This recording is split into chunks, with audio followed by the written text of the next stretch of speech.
أما بعد فأعوذ بالله من الشيطان الرجيم.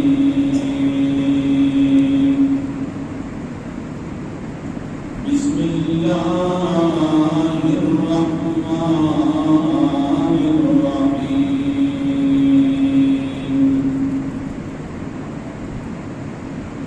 ظهر الفساد في البر والبحر بما كسبت أيدي الناس ليذيقهم بعض الذي عملوا لعلهم يرجعون.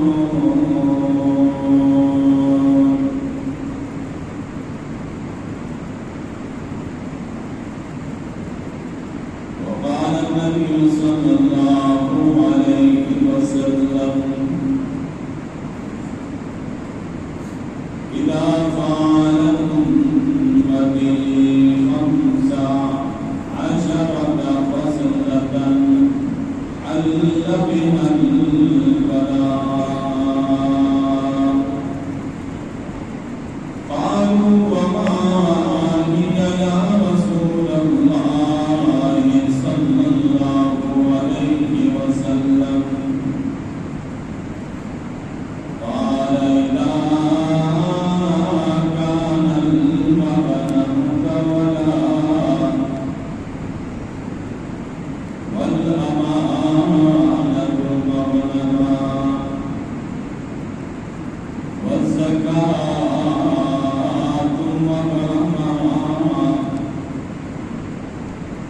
وأطاع الرجل زوجته وعق أمه وبر صديقه وكفى أباه وكان زعيم القوم أمثلهم وأكرم الرجل مخافة شره وارتفعت الأصوات في المساجد وشرب الخمر ولبس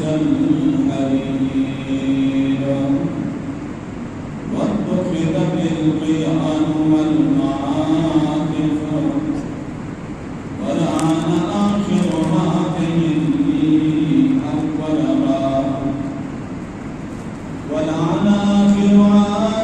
الأمة أولها فليرتقبوا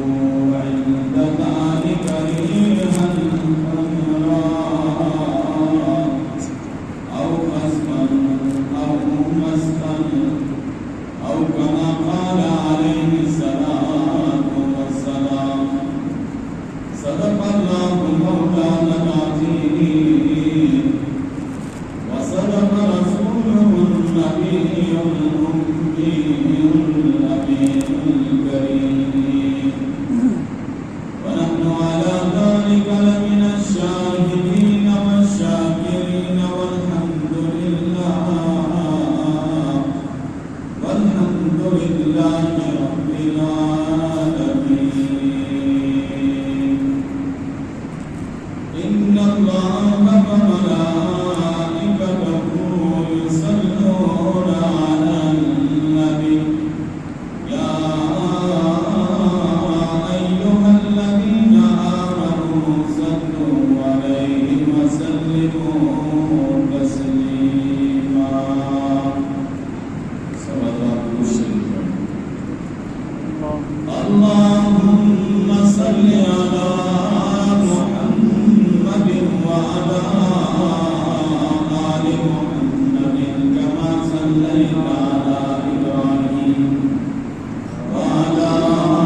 نہایت قابل سر احترام دوستوں بزرگوں،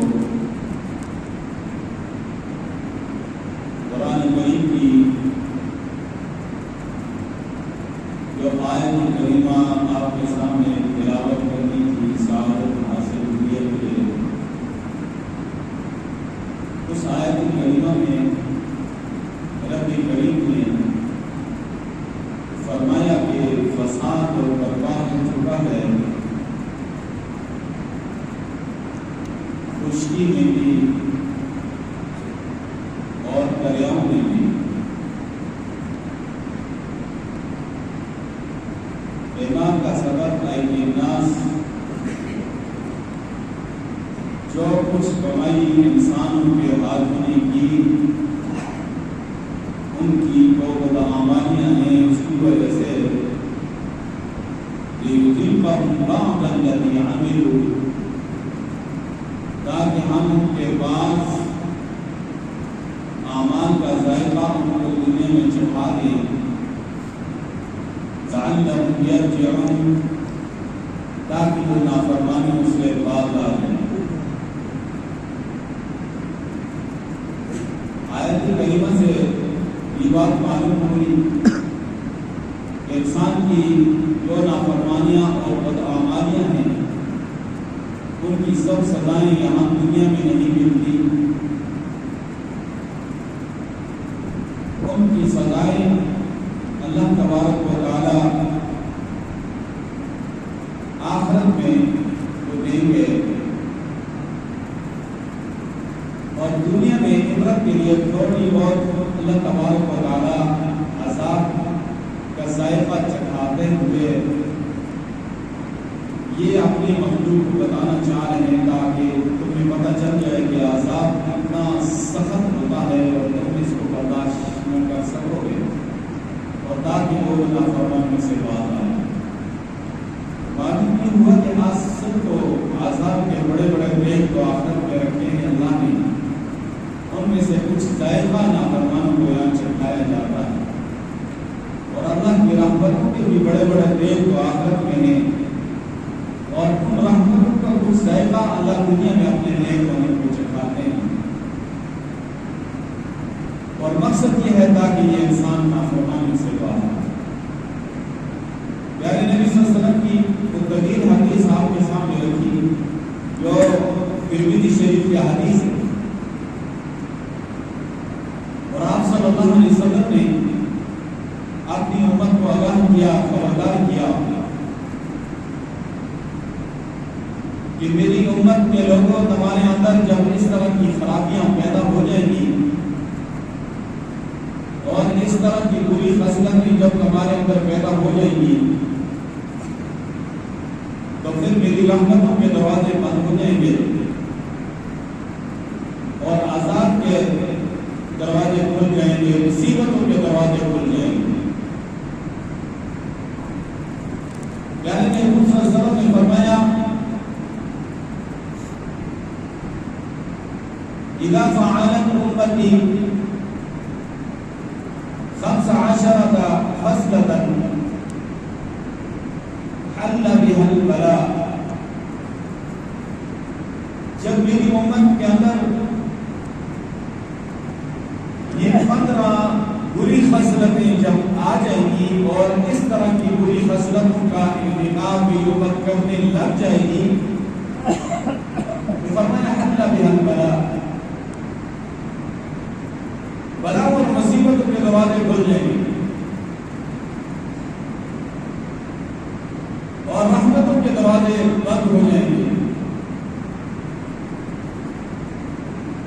صحابہ اکرام نے تڑپ کر پوچھا،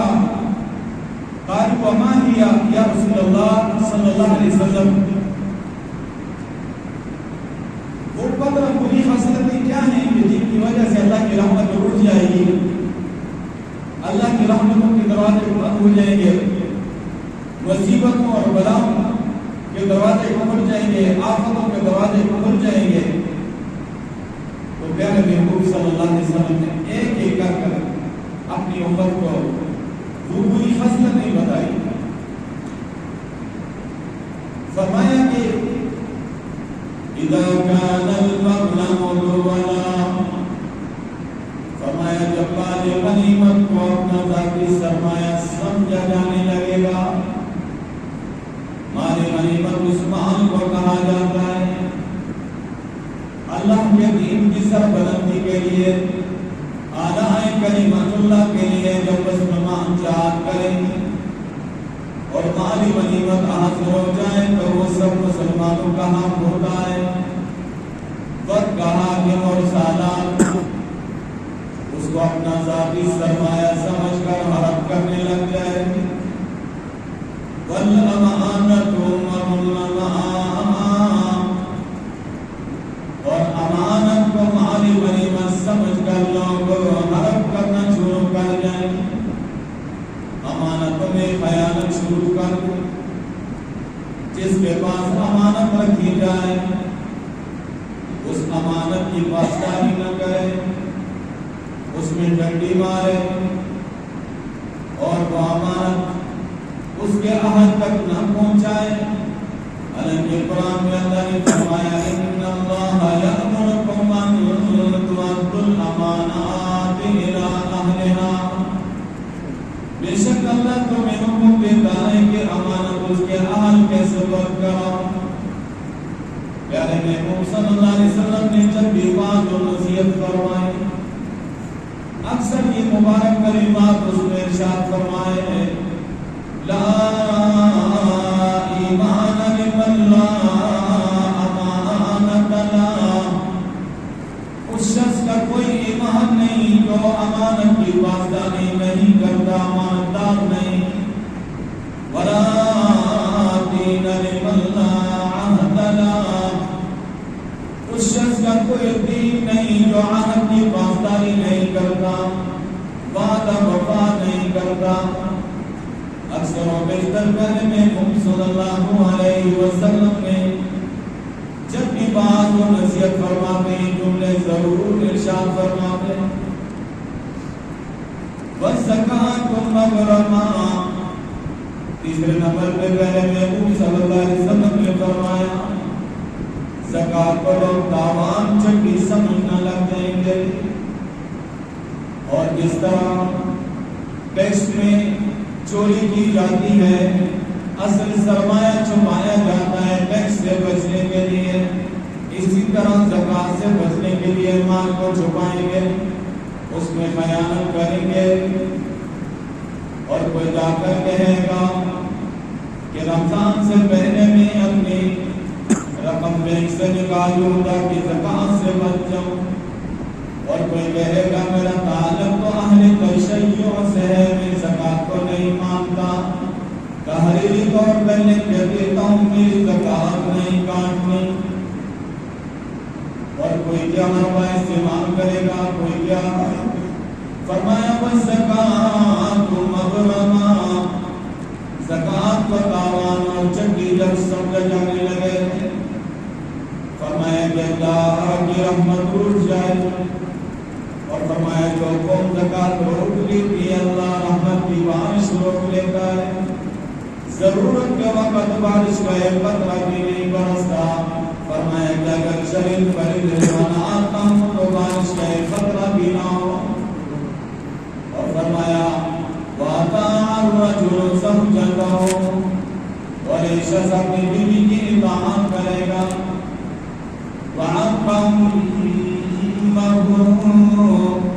اور اپنی ماں کو ڈھکے مارے گا۔ فرمایا کہ وہ ماں جس نے خونی جگر سے تیری پرورش میں 9 ماہ تک تو ماں کے پیٹ میں رہا، تیری خاطر ہر طرح کی تکلیفیں برداشت کی، آج ماں تو جوان ہو گیا، اور جوان ہونے کے بعد تیری ماں نے تیری شادی کر کے تیرے لیے بہو کو کیا کر لائی، آج تو اپنی ماں کو دھکے دیتا ہے۔ اس میں مجھے ایک واقعہ یاد آیا کہ افغانستان کے طالبان کے اگلا جو دور تھا اس کا ایک واقعہ ایک عالم نے بتایا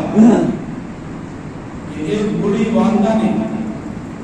اپنے بیٹے کی شکایت کی کہ یہ میری نافرمانی کرتا ہے اور میرا کہا نہیں مانتا، لیکن میں آپ لوگوں کے پاس اس لیے لے کر آئی ہوں تاکہ آپ اس کو نصیحت کریں، اس کو سمجھائیں، اور میری گزارش ہے کہ اس کو سزا نہیں دینی،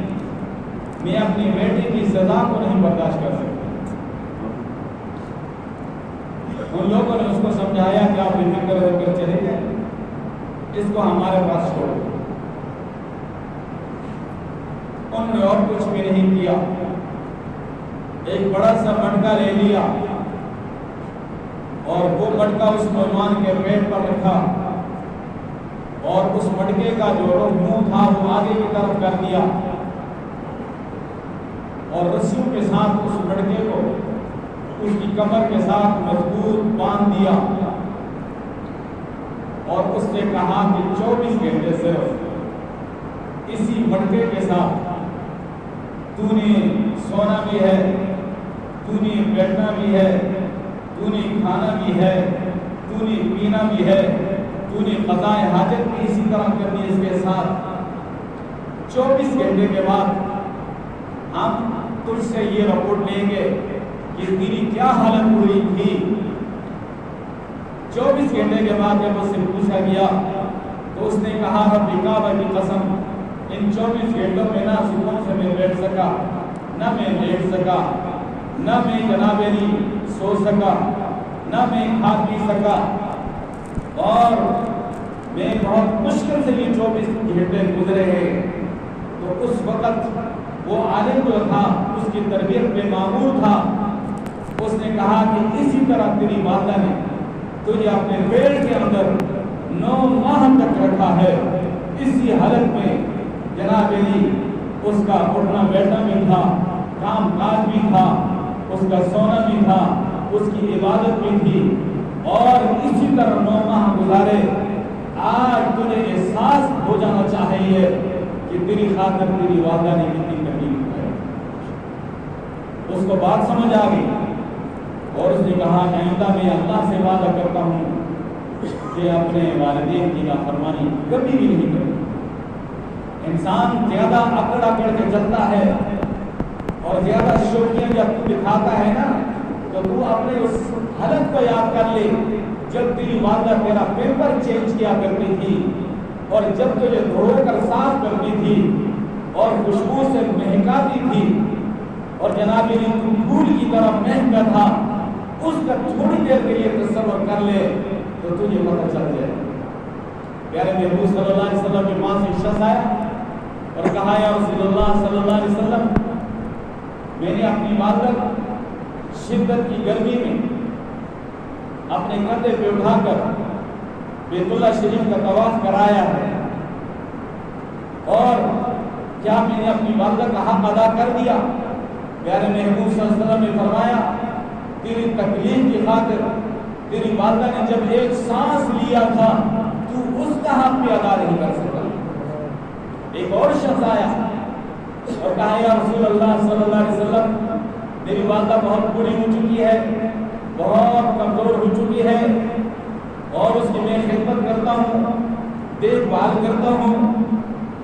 اور ہر لحاظ سے اس کی خدمت کرتا ہوں۔ آج اس کو میری خدمت کی ضرورت ہے، وہ عاجز ہے اور بے بس ہے، کیا میں اپنی والدہ کی خدمت کا حق ادا کر سکا ہوں یا نہیں؟ پیارے محبوب صلی اللہ علیہ وسلم نے فرمایا کہ نہیں۔ تو جو خدمت کر رہا ہے، تیرے جذبات اس وقت کیا ہے؟ تیری والدہ جو تیری خدمت کرتی تھی اس کے جذبات اس وقت کیا ہوتے تھے؟ تیری والدہ جب تیری خدمت کرتی تھی تو بیمار بھی ہوتا تھا، اور خدا نخواستہ بیماری بھی بہت سیریس بھی اگر تو ہوتا تو تب بھی تیری والدہ جب خدمت کرتی تو اس کے جذبات یہ ہوتے تھے، اس کی چاہت یہ ہوتی تھی، اس کے ارمان یہ ہوتے تھے، اس کی خواہش یہ ہوتی تھی کہ اے اللہ میرے بیٹے کو گھبرو جوان بنا دے، اور اس کو صحت عطا فرما، اس کو جوانی عطا فرما، اس کو عزت عطا فرما، اس کو عہدہ اور دولت عطا فرما۔ اور ساتھ تیری خدمت کرتی تھی، وہ تو اس جذبے کے ساتھ خدمت کر رہی تھی، اور تو اپنی والدہ کی خدمت کرتا ہے تو تیرا جذبہ کیا ہے، تیری چاہت کیا ہے؟ تو خدمت بھی کرتا جاتا ہے اور ساتھ ساتھ کہتا ہے الہ العالمین میری والدہ کو ایمان کی حالت میں اٹھا لے، اور مولوی صاحب کے پاس جاتا ہے مسجد میں تو کہتا ہے مولوی صاحب والدہ صاحبہ بہت سیریس ہیں اور کافی عرصے سے بیڈ پہ ہیں، خدمت میں کر رہا ہوں، لیکن آپ دعا کریں اللہ ایمان کے ساتھ اس کو اٹھا لے۔ تیری خدمت کا جذبہ تو یہ ہے اور تیری والدہ کی خدمت کا جذبہ یہ ہے، تو کس طرح کہہ سکتا ہے کہ تو اپنی والدہ کا جو حق ادا کر سکا؟ تو بہرحال پیارے نبی صلی اللہ علیہ وسلم نے فرمایا وَقَالَ رَجُلٌ زَوْجَتَهُ وَأَمَّهُ، فرمایا شخص اپنی بیوی کی اطاعت کرے گا اور اپنی ماں کو دقت دے گا، وَبَرَّ صِدِيقَهُ وَجَفَا بَعَهُ،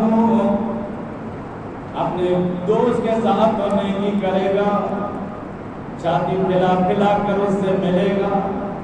وَجَفَا أَبَاهُ، اپنے باپ کے ساتھ بے وفائی کرے گا، اپنے باپ کے ساتھ تو دوستی نہیں کرے گا،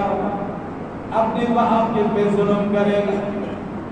اور اپنی 24 گھنٹے کی زندگی میں باپ کے لیے تو ایک گھنٹہ کیا آدھا گھنٹہ بھی نہیں نکالے گا، اور جناب میری ماں باپ تیری ملاقات کو ترس جائیں گے، صبح کو تیرے انتظار میں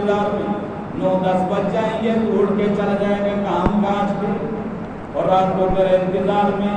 باپ انتظار میں رہے گا، ماں انتظار میں رہے گی، اللہ ہوگا مائیں دروازے میں پڑی گئی جب تک بیٹا نہ آ جائے، باپ کو انتظار کرتے کرتے سو جائے گا، ماں نہیں سوئے، لیکن تب بھی تو باپ کو ٹائم نہیں دے گا، ماں کو ٹائم نہیں دے گا، تو 4 کھلے سنا دے گا کہ آج آپ نے سارن سے ہی نہیں بنا، آج کے دیش سے ہی نہیں بنی، اور آج یہ ہو گیا میری مرضی کی طبیعت کا کھانا نہیں بنا، اور یہ رات کا ٹائم بھی گزر جائے گا، کئی دن گزر جائیں گے، تیرے ماں باپ اس انتظار میں مجھے کاش میرا بیٹا ہمارے ساتھ کچھ دیر پر بیٹھ جائے، کچھ باتیں تو کرتے ہیں۔ آج کا بیٹا یہ کر رہا ہے اللہ کو، اور دوست کے ساتھ چھاتی پھیلا پھیلا کے کرنا، ہر مشورہ دوست سے ہے، راز نیاز کی بات دوست سے ہے، یہی وجہ ہے کہ آج کہا جاتا ہے کسی کے بارے میں معلومات نہ ہونا تو کہتے ہیں یار اس کے بارے میں اس کے دوست سے پوچھ لو، کوئی معاملہ کوئی بات کوئی الجھن یار اس کے دوست سے پوچھ لو۔ آج وہ وقت آ چکا ہے، باپ کو نہیں بتائے گا، ماں کو نہیں بتائے گا، دوست کو بتائے گا۔ وَكَانَ زَعِيمُ الْقَوْمِ أَفْضَلَهُمْ، تو ان کا عظیم کمینہ انسان وہ قوم کا سردار اور سربراہ ہوگا۔ وَأُكْرِمَ الرَّجُلُ مَخَافَةَ شَرِّهِ، کسی شخص کا اکرام و احترام اس کے شر سے بچنے کے لیے کیا جائے گا، معاشرے میں اتنی گراوٹ آ جائے گی، اتنی تنزلی آ جائے گی، بجائے اس کے کہ ظالم کا ہاتھ پکڑا جائے، ظالم کی گردن کو پکڑا جائے، بلکہ اس کو سلام کیا جائے گا، اس کے شر سے بچنا۔ آج کی واقعہ کی دنیا میں دیکھیں، وہ اسرائیل کا ظالم وہ مسلمانوں کا خون بہا رہا ہے، اور دنیا کہ بالخصوص مسلم حکمران جناب علی خاموش تماشائی بیٹھے ہیں اور دوستی کے ہاتھ بڑھا رہے ہیں، اسرائیل کو تسلیم کرنے کی باتیں ہو رہی ہیں، کیوں؟ اس وجہ سے کہ اس ظالم کے شر سے بچنے کے اتنی معاشرے میں گراوٹ تنزلی آ چکی ہے۔ وَأُكْرِمَ الرَّجُلُ مَخَافَةَ شَرِّهِ، کسی شخص کا احترام اس وجہ سے کیا جائے گا، سلام اس لیے کیا جائے گا تاکہ اس کے شر سے بچ جاؤں۔ وَارْتَفَعَتِ الْأَصْوَاتُ فِي الْمَسَاجِدِ، مسجد میں آوازیں بلند ہو جائیں گی، دنیا کی باتیں ہونے لگیں گی، اور دنیا کے تذکرے ہونے لگیں گے، عجیب عجیب قسم کے اعلانات بھی ہونے لگیں گے، عجیب عجیب قسم کی آوازیں بلند ہو جائیں۔ فرمایا جب یہ حلق ہو جائے تو دیکھو اللہ کی رحمت روٹ جائے گی، وشرب الخمر، شراب عام ہو جائے گی، شراب کو لوگ پئیں گے، ولبس الحریر، اور جناب علی ریشم کا لباس مردوں پہ حرام، سونا مردوں پہ حرام، سونے کو مرد استعمال کریں گے، ریشم کا لباس مرد استعمال کریں گے۔ واتخذت القیان والمعازف، واتخذت القیان والمعازف، گانے بجانے والوں کو اور گانے کے آلات کو لوگ جو ہے اپنا لیں گے۔ آج تو ہر مقام پہ بلکہ ہر اللہ ماشاء اللہ انسان کی جیب پہ یہ موسیقی کے آلات پڑے ہوئے ہیں، ہر گھر میں ہے۔ کون خوش نصیب ہے جو اسے آج بچ رہا ہے؟ اور جناب یہ میراثی اور قدروں کی جناب میری جو عزتیں ہو رہی ہیں اور جو مانگ ہو، میں حیران ہوا پچھلے دنوں امریکہ نے پتہ نہیں کتنے عرصے سے پلاننگ کر کے بڑی ٹیم تشکیل دی، اور وہ میوزک اور بینڈ کی ٹیم تھی، اور کئی ممالک میں اس کی تشکیل ہوئی۔ ایک ٹیم آپ کے پاکستان میں آئی، اور اصل میں یہ ہم جنس پرستوں کی ٹیم ہے، اور اس کے پس منظر جو مقاصد گندے ہیں ان کے ہمارے عوام کو پتہ نہیں ہے۔ کئی بڑے بڑے اداروں میں انہوں نے اس طرح کے میوزیکل پروگرامات کر بھی چکے ہیں، اور کئی اداروں کے غیور مسلمان طلباء نے ان کے لیے رکاوٹ ڈالی، اور انہوں نے کہا خبردار یہاں پر یہ بے حیائی اور فحاشی ہم نہیں چلنے دیں۔ اور باقاعدہ آپ کے پنجاب میں اس طرح کی کاوشیں، اب کراچی میں وہ پروگرام ہونے لگا ہے۔ تو یہ ایک منصوبہ بندی کے تحت دشمنان اسلام یہ چیز عام کر دی۔ یہ شیطانی آواز آج مسجدوں میں بلند ہو رہی ہے، حرمین شریفین میں یہ شیطانی آوازیں بلند ہو رہی ہیں موسیقی کی، اور اس سے آج اللہ کا گھر بھی محفوظ نہیں ہے، پیارے محبوب کا روزہ بھی محفوظ ہے۔ واتخذت القیان والمعازف، عظیم وَلَعَنَ آخِرُ هَٰذِهِ الْأُمَّةِ وَدَعَا، فرمایا کہ اس امت کے بعد میں آنے والے لوگ پہلے لوگوں پہ لعنت بھیجیں گے، یعنی بہترین زمانے کے بہترین لوگوں پر بدترین زمانے کے بدترین لوگ لعنت بھیجیں گے۔ آج کیا ہو رہا ہے؟ آج آپ کے ملک میں حضرت ابوبکر صدیق رضی اللہ تعالیٰ عنہ کو کافر کہا جاتا ہے، اور اسلام آباد جیسے دارالخلافہ میں حضرت ابوبکر صدیق رضی اللہ تعالیٰ عنہ کو کافر کہا گیا، اور کفر کا فتویٰ لگایا گیا اور گالیاں دی گئی، اور سندھ میں حضرت عمر فاروق رضی اللہ تعالیٰ عنہ کا پتلا بنا کر جوتے مارے گئے، اور جناب علی کراچی میں آپ بدبخت نے حضرت عثمانی غنی رضی اللہ تعالیٰ عنہ کی شان میں گستاخی کرتا ہے۔ وہ مجنون انسان جس کا نام لینا جو ہے میں منبر رسول کی توہین سمجھتا ہوں، جو پیارے محبوب کے اس جانثار کی توہین کرے، جس نے اپنے ہاتھوں سے اس قرآن کو جمع کیا، جس کے نکاح میں پیارے محبوب کی 2 بیٹیاں یکے بعد دیگر آئی، جنہوں نے 2 ہجرتیں فرمائی، جنہیں جنت کی بشارت پیارے محبوب نے زندگی میں دے دی، اس مقدس ہستی کے بارے میں ایک عام شخص جو ہے وہ بکواس کرتا ہے، اسے لوگوں پہ لعنت، اور میں آپ کی وساطت سے حکومت وقت سے مطالبہ کرتا ہوں کہ اس سے بے لگام کتوں کو لگام ڈالنی چاہیے، اور ان کو سزا ملنی چاہیے یا نہیں؟ ہاتھ اٹھا کر بتائیے، یہ ہمارے ایمان کا تقاضا ہے۔ فرمایا کہ جب امت کے بعد میں آنے والے پہلے لوگوں پہ لعنت کرنے لگے، فَلْيَرْتَقِبُوا عِنْدَ ذَلِكَ رِيحًا نُّكْرًا، پھر صرف آنکھوں کا انتظار کرو، اور خسفاً اور مسخن، یا زمین پھٹ جائے گی، زمین کے لوگ دھس جائیں گے، شکلیں مسخ ہو جائے گی، جب اس طرح کی صورتحال ہو جائے گی۔ کاش کہ میں اس حدیث کی تشریح مزید آپ کے سامنے بیان کرتا، وقت پورا ہو گیا، انشاءاللہ آئندہ پھر کبھی اس پہ بات ہوگی۔ اللہ مجھے آپ کو عمل کی توفیق عطا فرمائے۔